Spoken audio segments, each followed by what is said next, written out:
Alors ce que nous nous engageons aujourd'hui à faire, et on enjoint tout le monde à nous rejoindre la dynamique,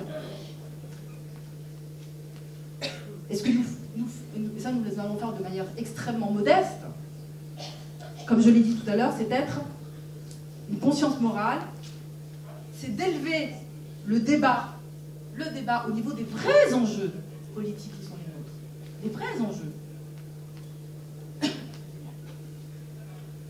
Les vrais enjeux politiques, c'est à l'intérieur la lutte contre le tout répressif, contre les discriminations, contre le racisme, contre les injustices, contre la chasse aux Roms et aux sans-papiers, contre l'islamophobie, contre cet infâme décret qui expulse les mères qui vont accompagner leurs enfants de l'école. Ça, c'est pour les questions internes. Et ce que nous nous engageons à faire sur les questions, les enjeux au plan de la politique internationale, c'est les bruits de bottes en Iran. C'est les menaces de guerre contre l'Iran. C'est ce qui se passe en Syrie. C'est les ingérences occidentales dans le monde arabe. C'est ça les enjeux. Mais pas que ça. L'année dernière, pratiquement à la même époque, on a eu un événement colossal qui a été ce désastre écologique qui a été des explosions, le tremblement de terre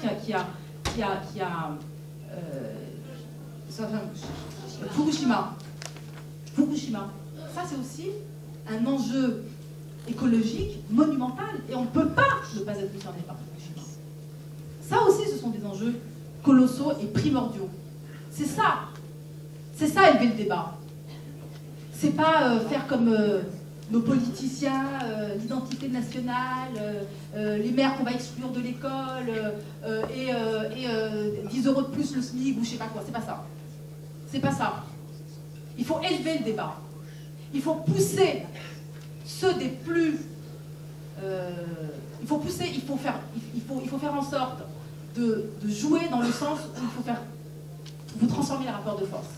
Il faut faire en sorte que notre existence elle soit si massive pendant cette année qu'on oblige une partie du champ politique à au moins rectifier le tir, à être moins islamophobes qu'ils le sont d'habitude. C'est ça nos objectifs. Et notre objectif également, et j'en finirai par là, c'est de dénoncer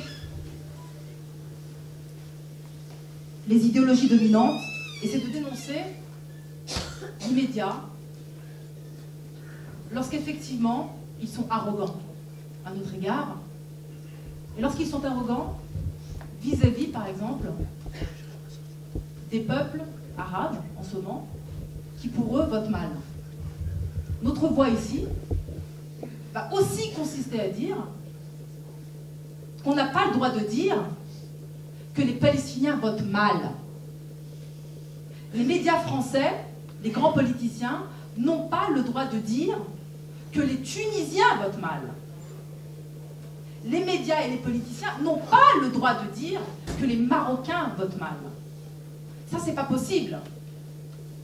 Mais au lieu de subir ces paroles arrogantes, il s'agit pour nous non seulement de dénoncer cette arrogance, mais de la renverser. Qu'est-ce que je veux dire par là?